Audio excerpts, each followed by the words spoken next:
What's good with y'all niggas, man?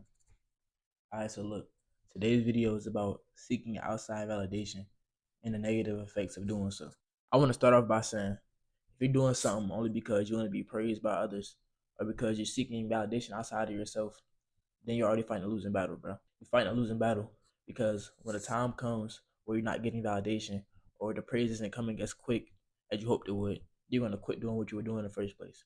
You're going to quit because you weren't doing the shit for yourself. You were doing it for others. You were doing it to be put on a pedestal and be viewed a certain way. The fact that you're doing something only with the hopes of being praised is an indicator that you're doing it for the wrong reasons, bro. You don't care about this shit. It's not your purpose. You just want to be worshipped and be recognized for doing this shit, bro. For example, right, the greats like Malcolm X and the Honorable Elijah Muhammad spoke out about what they believed in despite any backlash or the fact that their message wasn't always praised or received well. They didn't need outside validation because they validated themselves first, bro. They believed what they were saying were true. It came from their heart.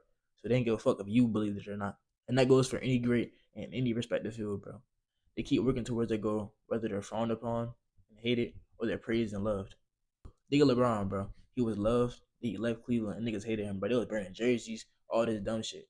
But he kept working regardless because he didn't need outside validation. And I want y'all to know, bro, being fueled by outside validation can make you a follower, bro. I'm gonna give y'all an example, bro. Niggas be wearing clothes for other niggas, bro. You only bought that designer because it was seen as cool and trending.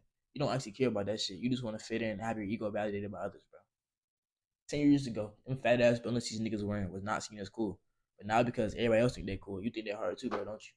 That shit is it makes you a follower, bro. It turns you to a follower. You're not doing what you want to do. You're doing what everybody else want to do. You dressing for another nigga, bro. You're not dressing for yourself. And don't get me wrong, bro. There's nothing wrong with receiving compliments and feeling good about yourself. But that shouldn't be the biggest and the only reason you feel validated and you feel good, bro. Your validation starts with you in the morning, bro. You waking up, you speaking life into yourself, and you accepting yourself for who you are in the moment.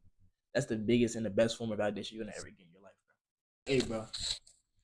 The last thing I'm gonna say is, once you start properly validating yourself, not your ego, that peace and happiness you're searching for, it will be inside you, bro. There will be no need to go outside yourself and try to find it because you will be your biggest validator.